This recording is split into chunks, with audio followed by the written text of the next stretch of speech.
Queremos preguntarte, ¿cómo surge la idea? ¿Cómo, desde qué momento, desde qué punto de tu vida viviendo en Cancún se da el crear, vamos a poner acá el libro, de crear tu libro Los demonios del Edén?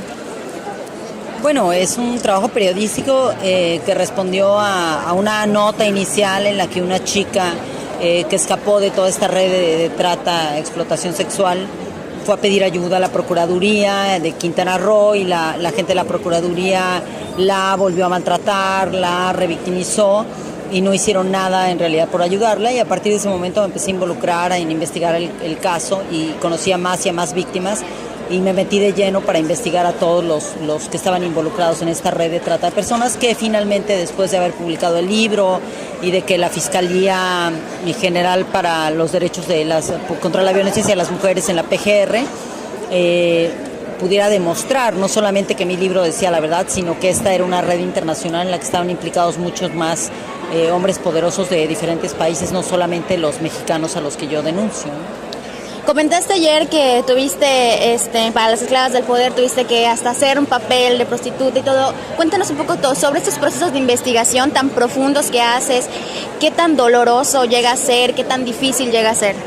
Bueno, el trabajo de periodismo de investigación de esta naturaleza es muy parecido al periodismo de guerra. Somos como reporteras de guerra, que estamos en un país que está en guerra, pero que parece que está en paz, ¿no? Entonces tienes que tener todas las precauciones y todas las estrategias que lleva a cabo cualquier periodista que está en una condición de conflicto. Cuando decidí hacer la investigación de esclavas del poder, hice un mapa de todos los países del mundo, en Asia Central, en Asia Pacífico, en Norteamérica, en Sudamérica, en América Central, en Europa, a los que iría siguiendo las rutas de los narcotraficantes que ahora se han convertido en las grandes rutas de los tratantes de personas de todo el mundo.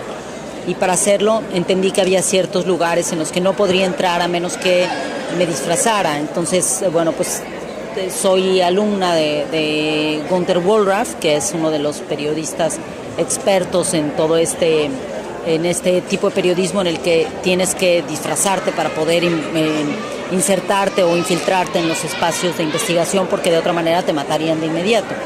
Entonces, lo que hice fue justamente eso, fue hacer una investigación adecuada. Hablé con varios periodistas de otros países que ya habían investigado, por ejemplo, Camboya, Tailandia, o los burdeles en Cuba, o los burdeles clandestinos en Cuba, claro, o los burdeles en otros países de toda América. Y ellos lo que me dijeron fue, bueno, pues nosotros simplemente entramos como clientes y ya. Y dije, claro, yo soy mujer, no podría entrar como clienta, tendría que entrar en condición de bailarina o una cosa así. Y bueno, pues me preparé para eso, me preparé para aprender a bailar tubo, etcétera, y para poder meterme ahí. Y luego también en la Merced, en México, no había manera de acercarse a los tratantes para poder contar cuántas niñas menores de edad había en los burdeles y en los moteles de paso. Y la única manera de hacerlo era vistiéndome de monja, porque las monjas son las únicas que tienen el paso libre en la Merced para ayudar a las mujeres, para acompañarlas, llevarles desde un rosario hasta alimentos. Y entonces, gracias a unas monjas maravillosas, me disfracé también de monja y me infiltré para lograr obtener la información, gracias a la cual sabemos perfectamente el número de niñas y niños que había en ese momento dentro de los burdeles. Ya para concluir, estás un poquito apurada y cansada. ¿Ha valido la pena? ¿Cuáles son los resultados que tú ves? ¿La sociedad? ¿Qué tanto ha sido el impacto que crees que ha causado tu libro? ¿Y cuál es el avance que ha habido en cuestiones pues, de seguridad, cuestiones políticas, toda esa parte de justicia?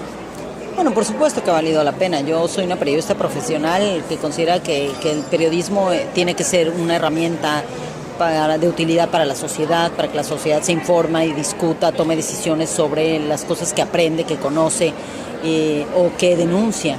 Entonces, bueno, pues mi libro Los demonios del Edén me costó la cárcel, la tortura y la persecución durante mucho tiempo. Apenas en diciembre pasado detuvieron a uno de mis torturadores, de los policías de Puebla, y sigue en prisión y seguimos el caso en su contra. Ha sido muy duro, ha sido muy doloroso por momentos, pero por supuesto que vale la pena. Demonios del Edén es un libro que se ha convertido en este momento en una herramienta para los profesores y las profesoras de periodismo en todo el país.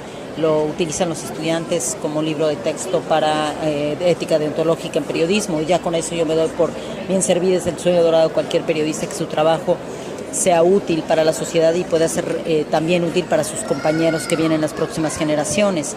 En cuanto a Esclavas del Poder, pues está traducido en la mitad del mundo y estoy muy orgullosa de eso. Es un libro que también ha ayudado a debatir cómo se mira desde Latinoamérica la trata de personas. Casi todos los libros de investigación sobre trata de esta naturaleza internacional estaban hechos de otros países, o de Estados Unidos o desde Europa. Y de pronto esta mirada desde Latinoamérica ha causado mucho impacto en expertas y expertos de todo el mundo y bueno, pues es un orgullo. En México estamos haciendo un gran periodismo de investigación entre muchas personas y hacer un libro que es digno no solamente de ser leído en otros países, sino de ser utilizado para las universidades y las escuelas de derechos humanos, pues también es un logro que yo celebro ahora a los 50 años. Pues muchísimas gracias. Gracias.